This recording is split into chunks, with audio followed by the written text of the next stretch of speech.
Capitalist realism is not an original coinage. It was used as far back as the 1960s by a group of German pop artists and by Michael Schudson in his 1984 book Advertising, The Uneasy Persuasion, both of whom were making parodic references to socialist realism. What is new about my use of the term is the more expansive, even exorbitant, meaning that I ascribe to it. Capitalist realism as I understand it cannot be confined to art or to the quasi-propagandistic way in which advertising functions. It is more like a pervasive atmosphere, conditioning not only the production of culture but also the regulation of work and education, and acting as a kind of invisible barrier constraining thought and action.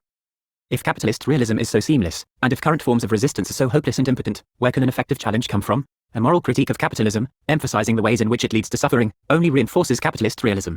Poverty, famine and war can be presented as an inevitable part of reality, while the hope that these forms of suffering could be eliminated easily painted as naive utopianism. Capitalist realism can only be threatened if it is shown to be in some way inconsistent or untenable, if, that is to say, capitalism's ostensible realism turns out to be nothing of the sort. Needless to say, what counts as realistic, what seems possible at any point in the social field, is defined by a series of political determinations. An ideological position can never be really successful until it is naturalized, and it cannot be naturalized while it is still thought of as a value rather than a fact. Accordingly, neoliberalism has sought to eliminate the very category of value in the ethical sense. Over the past 30 years, capitalist realism has successfully installed a business ontology in which it is simply obvious that everything in society, including healthcare and education, should be run as a business. As any number of radical theorists from Brecht through to Foucault and Badiou have maintained, emancipatory politics must always destroy the appearance of a natural order, must reveal what is presented as necessary and inevitable to be a mere contingency, just as it must make what was previously deemed to be impossible seem attainable. It is worth recalling that what is currently called realistic was itself once impossible. The slew of privatization that took place since the 1980s would have been unthinkable only a decade earlier, and the current political, economic landscape, with unions in abeyance, utilities and railways denationalized, could scarcely have been imagined in 1975. Conversely, what was once eminently possible is now deemed unrealistic. Modernization, Badiou bitterly observes, is the name for a strict and servile definition of the possible. These reforms invariably aim at making impossible what used to be practicable, for the largest number, and making profitable, for the dominant oligarchy, what did not used to be so. At this point, it is perhaps worth introducing an elementary theoretical distinction from Lacanian psychoanalysis which Zizek has done so much to give contemporary currency, the difference between the real and reality. As Elenka's Pancake explains, psychoanalysis' positing of the reality principle invites us to be suspicious of any reality that presents itself as natural. The reality principle, Pancake writes, is not some kind of natural way associated with how things are. The reality principle itself is ideologically mediated. One could even claim that it constitutes the highest form of ideology, the ideology that presents itself as empirical fact, or biological, economic, necessity, and that we tend to perceive as non-ideological. It is precisely here that we should be most alert to the functioning of ideology. For Lacan, the real is what any reality must suppress. Indeed, reality constitutes itself through just this repression. The real is an unrepresentable X, a traumatic void that can only be glimpsed in the fractures and inconsistencies in the field of apparent reality. So one strategy against capitalist realism could involve invoking the real, S, underlying the reality that capitalism presents to us. Environmental catastrophe is one such real. At one level, to be sure, it might look as if green issues are very far from being unrepresentable voids for capitalist culture.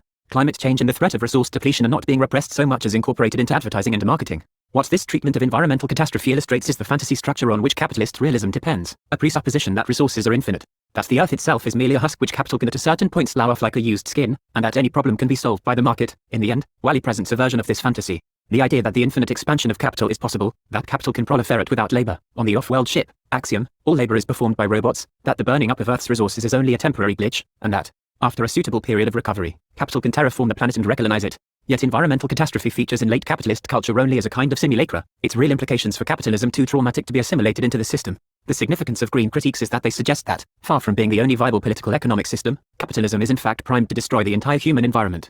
The relationship between capitalism and eco-disaster is neither coincidental nor accidental. Capital's need of a constantly expanding market, its growth fetish, mean that capitalism is by its very nature opposed to any notion of sustainability. But green issues are already a contested zone, already a site where politicization is being fought for. In what follows, I want to stress two other aparias in capitalist realism, which are not yet politicized to anything like the same degree. The first is mental health. Mental health, in fact, is a paradigm case of how capitalist realism operates. Capitalist realism insists on treating mental health as if it were a natural fact, like weather. But, then again, weather is no longer a natural fact so much as a political economic effect. In the 1960s and 1970s, radical theory and politics Lang, Foucault, Deleuze and Guattari, etc., coalesced around extreme mental conditions such as schizophrenia, arguing, for instance, that madness was not a natural, but a political, category. But what is needed now is a politicization of much more common disorders. Indeed, it is their very commonness which is the issue. In Britain, depression is now the condition that is most treated by the NHS. In his book The Selfish Capitalist, Oliver James has convincingly posited a correlation between rising rates of mental distress and a neoliberal mode of capitalism practiced in countries like Britain, the USA and Australia. In line with James's claims, I want to argue that it is necessary to reframe the growing problem of stress and distress in capitalist societies. instead of treating it as incumbent on individuals to resolve their own psychological distress. Instead, that is, of accepting the vast privatization of stress that has taken place over the last 30 years, we need to ask, how has it become acceptable that so many people, and especially so many young people, are ill? The mental health plague in capitalist societies would suggest that, instead of being the only social system that works, capitalism is inherently dysfunctional, and that the cost of it appearing to work is very high. The other phenomenon I want to highlight is bureaucracy. In making their case against socialism, neoliberal ideologues often excoriated the top-down bureaucracy which supposedly led to institutional sclerosis and inefficiency in command economies. With the triumph of neoliberalism, bureaucracy was supposed to have been made obsolete, a relic of an unlamented Stalinist past. Yet this is at odds with the experiences of most people working and living in late capitalism, for whom bureaucracy remains very much a part of everyday life. Instead of disappearing, bureaucracy has changed its form, and this new, decentralized, form has allowed it to proliferate. The persistence of bureaucracy in late capitalism does not in itself indicate that capitalism does not work. Rather, what it suggests is that the way in which capitalism does actually work is very different from the picture presented by capitalist realism.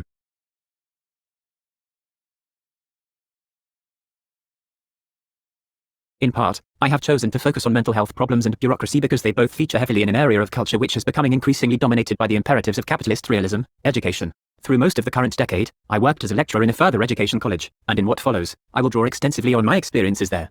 In Britain, further education colleges used to be places which students, often from working-class backgrounds, were drawn to if they wanted an alternative to more formal state educational institutions. Ever since further education colleges were removed from local authority control in the early 1990s, they have become subject both to market pressures and to government-imposed targets. They have been at the vanguard of changes that would be rolled out through the rest of the education system and public services, a kind of lab in which neoliberal reforms of education have been trialed, and as such, they are the perfect place to begin an analysis of the effects of capitalist realism.